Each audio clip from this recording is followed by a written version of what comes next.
মৰমৰ অকণিহঁত, তোমালোকৰ লগত মই আজি আলোচনা কৰিম তোমালোকৰ অসমীয়াৰ পাঠ্যপুথিৰ পাঠ 1 গছে যদি খোজ কাঢ়ে তাৰ এক্টিভিটি নম্বৰ 8ৰ পৰা বাকী এক্টিভিটিখিনি আলোচনা কৰিম। গতিকে তোমালোকে ভিডিঅ'টো শেষলৈকে চাবা আৰু মোৰ চেনেলটো যদি এতিয়াও ছাবস্ক্ৰাইব কৰা নাই তেতিয়াহ'লে চেনেলটো ছাবস্ক্ৰাইব কৰি ল'বা। এতিয়া আমি 8 নম্বৰ এক্টিভিটিত কি আছে চাওঁ ব'লাচোন বাৰু। 8 নম্বৰ ক'ত আছে, তলত দিয়া পদ্য দুফাকীৰ বান্ধি আৰু ৰিক্সা শব্দ দুটাত থকা যুক্তাক্ষৰ দুটা কেনেদৰে গঠন হৈছে চাওঁ আহা। এই যে যুক্তাক্ষৰ আমি যে পাইছোঁ বান্ধি আৰু ৰিক্সা, এই দুটাত আমাৰ যুক্তাক্ষৰকেইটা কেনেকৈ গঠন হৈছে আমাক শিকিম এইকেইটা দেই। বান্ধি আৰু কি ৰিক্সা। এতিয়া আমি বান্ধি আৰু ৰিক্সা কি বুলি কৈছে, বান্ধি আৰু ৰিক্সা ন। এটা হ'ল বান্ধি, এটা হ'ল বান্ধি নধন্ধ তাত হুঁচৰিকা বান্ধি আৰু এটা ৰিক্সা। এতিয়া আমি বান্ধিটো আমি শিকিম। ইয়াত যুক্তাক্ষৰটো কি, এইটো নধন ধ, যুক্তাক্ষৰটো দন্ত্য ন আৰু ধ, নধন ধ। এতিয়া এই নধন ধটো আমাৰ কি কি আখৰ লগ লাগি হৈছে জানানে? দন্ত্য ন যোগ দন্ত্য ধ, দন্ত্য ন আৰু দন্ত্য ধ। দন্ত্য ন আৰু দন্ত্য ধ লগ লাগিলে এনেকৈ হয় যুক্তাক্ষৰ। দন্ত্য ন আৰু দন্ত্য ধ লগ লাগিলে এনেকৈ হয় আৰু এইটো পঢ়ে দন্ত্য নধন ধ। আৰু পিছৰটো দিছে ৰিক্সা। ৰিক্সাটো চোৱাচোন, ৰদ হুঁচৰিকাৰে ৰি কয় হয়চ ক তাত আকাৰ, কয় হয়চ ক। এতিয়া কি আছে যুক্তাক্ষৰটো, এইটো কয় হয়চ ক, কয় হয়চ ক। এতিয়া আমাৰ যদি যুক্তাক্ষৰ ভাঙো কি হ'ব, ক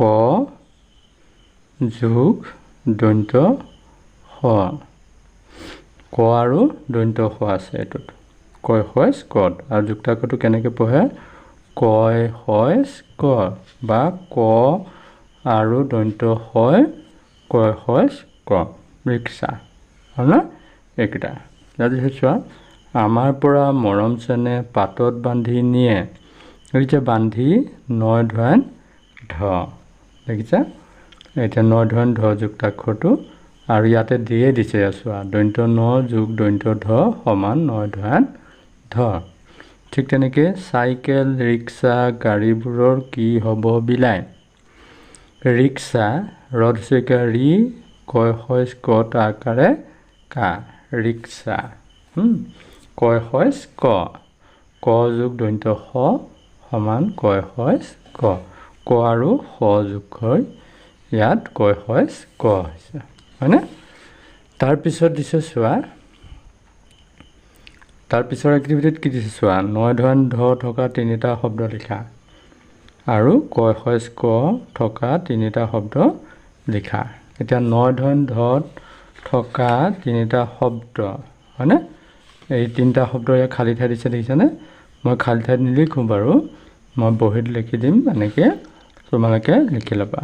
কি কৈছে, নধন ধ থকা ন, খটো খ উত্তৰটো দিছে নধন ধ থকা 3টা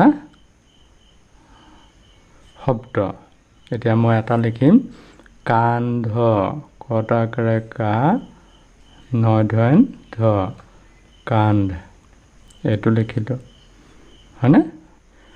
তাৰপিছত বান্ধ, বত আকাৰে বা নধন ধ, বান্ধ, হয় নহয়? তাৰপিছত আমি দিম বান্ধি, হয় নহয়? বত আকাৰে বা দন্ত্য নধন ধত হুঁচৰিকা বান্ধি, হয় নহয়? এনেকৈ তোমালোকে 3টা শব্দ লিখিবা, হয় নহয়? বা অন্ধ, অন্ধ চৰে অ দন্ত্য নধন ধ, এইটো অন্ধ। এনেকৈ মই 4টা লিখিলোঁ। তোমালোকক 3টা কৈছিলে, মই 4টা লিখিলোঁ, তোমালোকে লিখি ল'বা বন্ধনী ঘৰৰ ভিতৰত এইকেইটাত লিখি ল'বা বা পৰীক্ষাত তোমালোকক তেনেকৈ লিখিবলৈ দিব, হয়নে? এতিয়া আমি শিকিম কয় সইজ ক থকা, এইটো গ নম্বৰ ন, গটো এনেকৈ লিখা দেই, এনেকৈ পেলাই এনেকৈ দিবা, এইটো গ হ'ল, হ'ব? কি হ'ব? কয় সইজ ক, ৰিক্সা, এইটো ৰিক্সাটো আমি পাইছোঁৱেই, হয় নহয়? ৰি কয় সইজ ক এনেকৈ দিবা, দিলে এডাল এনেকৈ দিবা, তাত আকাৰ ৰিক্সা, হয় নহয়? তাৰপিছত বাক্সা, বাক্সা এখন জিলাৰ নাম দেই, কয় সইজ ক বাক্সা, বাক্সা, ৰিক্সা, হয় নহয়? তাৰপিছত আগত আমি শিকিছিলোঁ নহয় নক্সা, হয় নহয়? নক্সা, আৰু এটা আমি নক্সা লিখিম, দন্ত্য ন কয় সইজ ক তাত আকা নক্সা, এইকেইটা আমি লিখিব পাৰোঁ। আমাক 3টা লিখিব কৈছিল, 3টা লিখিছোঁ, ৰিক্সা, বাক্সা, নক্সা, হয় নহয়? আৰু আছে তেনেকুৱা, তোমালোকে ভাবি পেলাই শিকিবা। এতিয়া যিহেতু আমাক 3টা দিছে, মই 3টা লিখি দিছোঁ ইয়াতে, হ'ব? তাৰপিছত আমি যাওঁ 9 নম্বৰ এক্টিভিটি, এইটো চোৱাচোন অকণমান ভালকৈ, কি দিছে চোৱা, তলত দিয়া আখৰবোৰ শব্দলৈ আৰু শব্দবোৰ আখৰলৈ পৰিৱৰ্তন কৰা। এইটো হ'ল আখৰবিলাক শব্দ বনাব দিছে, চোৱা, গটোৰ লগত আকাৰডাল যোগ হ'লে কি হ'ব? গটা আকাৰে গা, হয়নে নহয়? গটোৰ লগত যেতিয়া আমি আকাৰডাল দিম তেতিয়া কি হ'ব? গটা আকাৰে গা। এতিয়া আমি লিখিম, চাবাচোন, এইটো আখৰ বনাব দিছে ন, গটা আকাৰে গা হ'ব, গটোৰ লগত যেতিয়া আকাৰ দিম, এইটো আখৰটো কি দিম? গ যোগ আ, মানে গটা আকাৰে গা, হয়? তাৰপিছত দৈৰ যোগ দীঘৈ, দৈৰত দীঘৈকাৰ দিলে কি হ'ল? দীঘৈকাৰ, দৈৰত দীঘৈকাৰ, এইটো গাড়ী, এইটো হ'ল এইটোত। গ যোগ আ যোগ দৈৰ যোগ দীঘৈ, কি হ'ল? গাড়ী। তাৰপিছত এইটো ৰিক্সা হ'ব, চাবাচোন, কি হ'ব? ৰ যোগ হুঁচৰি, মানে ৰদ হুঁচৰিকাৰে ৰি, এইটো। ক যোগ স যোগ আ, ক যোগ স, কি হ'ল? পাইছিলোঁ নহয় যুক্তাক্ষৰ, কয় সইজ ক, কয় সইজ ক, তাত আকাৰ, ৰিক্সা হৈ গ'ল, এইটো, হয়নে? এটা ৰিক্সা হৈ গ'ল। এতিয়া এইটো ভাঙিব দিছে, বান্ধি, ইয়াত দিছা কেইটা আখৰ দিছে দেখিছা? 1 2 3 4 5, আমাৰ 5টা হ'ব। চোৱা, মই কৰিম, তোমালোকে অলপ মনোযোগ দি চাই যোৱা। বা বুলি কৈছে, হয়নে? গতিকে বটা আকাৰে বা, গতিকে ব যোগ আ, মানে এইটো ভাগ কৰিব দিছে, সিকেইটা লগ লগাব দিছিল প্ৰথম দুটা, হয়নে নহয়? বা যোগ ন যোগ দন্ত্য ধ যোগ হস্ৰই, কি হ'ল? বান্ধি, অটো আকাৰহে আ, ব যোগ আ সমান বা হ'ল, নয় ধন ধ, ন যোগ ধ হ'ল নয় ধন ধ, হস্ৰইটো কাৰণে হস্ৰইকাৰ, নয় ধন ধত হস্ৰইকাৰ, বান্ধি হৈ গ'ল। কেইটা দিছিলে? 1 2 3 4 5, 1 2 3 4 5, এইটো হ'লনে? আচ্ছা, তাৰপিছতো আমি শিকিম এতিয়া। তাৰপিছত দিছে লগৰীয়া ন, লগৰীয়া ন, ইয়াত কেইটা দিছে চোৱা, 1 2 3 4 5 6টা হ'ব। গতিকে আমি কৰিম, চাবাচোন, ল যোগ গ যোগ ৰ, ৰত দীঘৈকাৰ, গতিকে ৰ যোগ দীৰ্ঘৈ, হয়নে? যোগ 29 য় যোগ আকাৰ,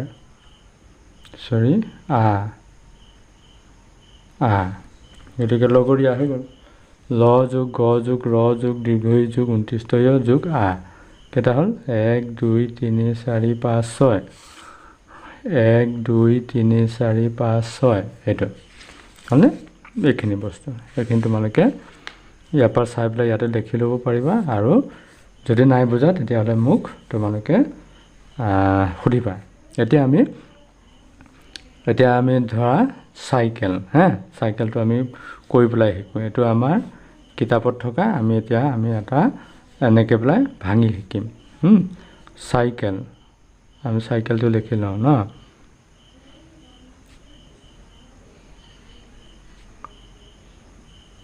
এতিয়া তাক ভাঙিম চাবাচোন কি আছে প্ৰথম চ ন প্ৰথম চ তাত কি আছে আকাৰ গতিকে চ যোগ আ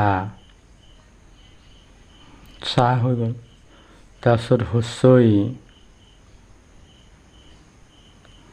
হ'ল তাৰপিছত ক একাৰে কে তাৰমানে ক যোগ এ যোগ ক যোগ এ কে হৈ গ'ল ক যোগ এ সমান কে যোগ ল চাইকেল এয়া ছটা আকাৰে চা হুঁচৰি ক একাৰে কে ল চাইকেল এনেকৈ তোমালোকে ভাঙিবলৈ শিকিবাচোন বাৰু মই তোমালোকক চাইকেল দিছিলে হয়নে তাৰপিছত তোমালোকক মই দুটামান আমি দিছোঁ হোমৱৰ্ক তোমালোকে কৰি চাবাচোন বাৰু দেই তোমালোকে লিখিবা আমাৰ বুলি লিখিবাচোন বাৰু আমাৰটো ভাঙিবা হয়নে তাৰপিছত লিখিবা লগৰীয়া লগৰীয়াটো লিখিলোৱেই হয় নহয় তোমালোকে বনৰীয়া লিখিবা ব দন্ত্য ন ৰ দীৰ্ঘইকাৰে ৰি 29 ইয়তা আকাৰে বনৰীয়া এই দুটা ভাঙিবাচোন তোমালোকে যদি নোৱাৰা তেতিয়াহ'লে কমেণ্ট কৰিবা মই তোমালোকক শিকাই দিম হ'ব তাৰপিছত কি দিছে চোৱা তাৰপিছত দিছে 10 নম্বৰ এক্টিভিটিত কি দিছে চোৱা 10 নম্বৰ দিছে লগৰীয়া শব্দটো তোমালোকে পদ্যটোত পাইছা লগ আৰু অৰিয়া লগ লাগি লগৰীয়া শব্দটো গঠন হৈছে একেদৰে তলত দিয়া শব্দবোৰ গঠন কৰি লিখা এয়া লগৰীয়া শব্দটোৰ কি লগ লাগি হৈছে বুলি ক'লে লগ যোগ অৰিয়া সমান লগৰীয়া কি হৈছে লগ যোগ অৰিয়া লগ যোগ অৰিয়া সমান কি হৈছে বুলি কৈছে লগৰীয়া হয়নে গতিকে এই পিছৰকেইটা আমাক ভাঙি লিখিব দিছে মানে ইয়াত দিয়াই আছে চোৱা লগ যোগ অৰিয়া এইটো লগৰীয়া বন যোগ অৰিয়া এইটো বনৰীয়া হয়নে নহয় এইটো বন যোগ অৰিয়া সমান বনৰীয়া এইটো বনৰ লগত অৰিয়াটো লগাই দিবা ইয়াত বনৰীয়া লিখি দিবা বন যোগ অৰিয়া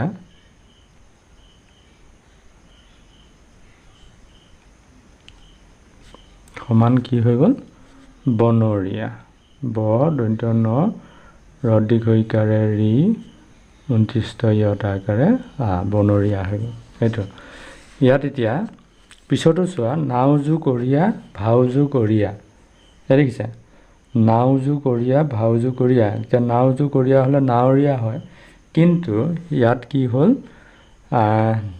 উটো গৈ পেলাই কি হৈ যাব অৰিয়াটো যেতিয়া লগাই যাব উটো গৈ ৱাব্য হ'ব ইয়াত লিখি দিছে চোৱা ইয়াত লিখি দিছে চোৱা জানো আহা শেষত উ থকা শব্দৰ লগত অৰিয়া আৰু অলিয়া নহ'লে অলিয়া শব্দ যদি লগ লাগে তে উটো ৱাব্য হয় ইয়াত এটা দিয়া আছে গাঁও যোগ অলিয়া সমান গাঁৱলীয়া এয়া হয়নে অৰ্থাৎ চোৱা গাঁও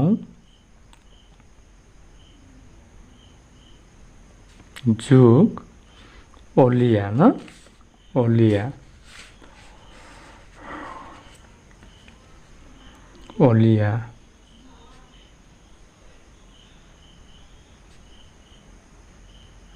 হৈছে কি গাঁৱলীয়া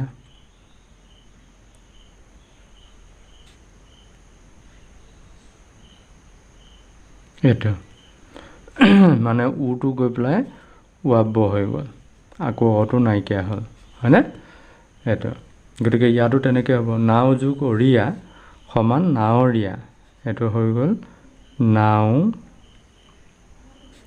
যোগ অৰিয়া অৰিয়া আৰু কেতিয়াবা অলিয়া দেই অলিয়া এইটোতো অলিয়া লগ লাগিছে এইটো অৰিয়া গতিকে এইটো হৈ যাব কি এইখিনিত লিখিবা নাৱৰীয়া নাৱৰীয়া বানান নটা আকাৰে না উটো ৱাব্য হৈ যাব ৱাব্য তাৰপিছত ৰদ দীৰ্ঘইকাৰে ৰি 29 ইয়ত আকাৰে নাৱৰীয়া অৰ্থাৎ এইটো নাৱৰীয়াটো তোমালোকে এইখিনি লিখি দিবা হ'ব তাৰপিছত ভাৱৰীয়া কি হ'ব ভাৱৰীয়া ভাও যোগ অৰিয়া ভাও যোগ অৰিয়া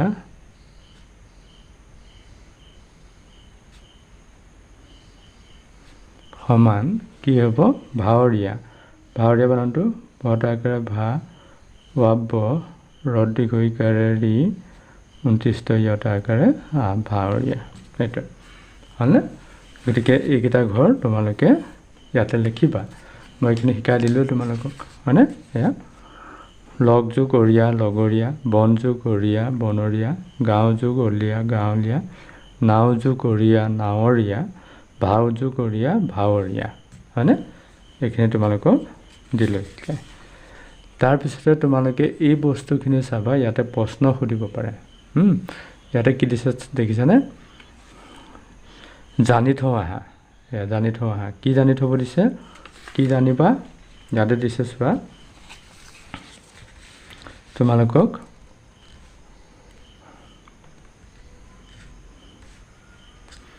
গছৰ শিপাই মাটিৰ পৰা খাদ্য আহৰণ কৰে এয়া গছৰ খাদ্য ক'ত প্ৰস্তুত হয় শিপা হয় নাই শিপাই মাটিৰ পৰা খাদ্য আহৰণ কৰে গছ গছনিৰ শিপাই মাটিৰ উপৰিভাগ খামুচ মাৰি ধৰি থাকে ফলত মাটি সহজে খহিব নোৱাৰে উদ্ভিদে এঠাইত থাকিয়ে সকলোবোৰ উপকাৰ সাধন কৰে এতিয়া তোমালোকৰ ইয়াতে প্ৰশ্ন এটা হ'ব পাৰে পিছত পৰীক্ষাত হয়তো তোমালোকক দিব যে গছৰ শিপাৰ কাম কি প্ৰশ্নটো আমাৰ হ'ব পাৰে এনেকৈ গছৰ শিপাৰ কাম কি এনেকৈ বোলা প্ৰশ্ন তোমালোকক দিব পাৰে তেতিয়া তোমালোকে এইখিনিলৈকে লিখিবা এইখিনিলৈকে কি লিখিবা গছৰ শিপাই মাটিৰ পৰা খাদ্য আহৰণ কৰে গছ গছনিৰ শিপাই মাটিৰ উপৰিভাগ খামুচ মাৰি ধৰি থাকে ফলত মাটি সহজে খহিব নোৱাৰে এইখিনিলৈকে তোমালোকে উত্তৰ দি লিখিবা তোমালোকৰ এয়া প্ৰশ্নত পৰীক্ষাত আহিব পাৰে গতিকে তোমালোকে লিখিবা উত্তৰ দি পেলাই কি লিখিবা এইখিনিৰ পৰা এইখিনিলৈকে লিখি দিবা হ'ব গতিকে এইখিনি তোমালোকৰ এই পাঠটো আজি এইখিনিতে ক্ল'জ হ'ল শেষ হ'ল গতিকে তোমালোকে ভিডিঅ'টি চোৱাৰ বাবে সকলোকে ধন্যবাদ জনাইছোঁ আৰু মোৰ চেনেলটোত যদি এতিয়াও ছাবস্ক্ৰাইব কৰা নাই তেতিয়াহ'লে তোমালোকে চেনেলটো ছাবস্ক্ৰাইব কৰি ল'বা আৰু লগ বন্ধুৰ লগত শ্বেয়াৰ কৰি দিবা আৰু অল অপশ্যনত ক্লিক কৰি পেলাই তোমালোকে কি কৰিবা ক্লিক কৰি থ'বা যাতে মই মোৰ চেনেলটোত ভিডিঅ' আপলোড দিলে তোমালোকে কি কৰিব পাৰা সোনকালে চাই পেলাই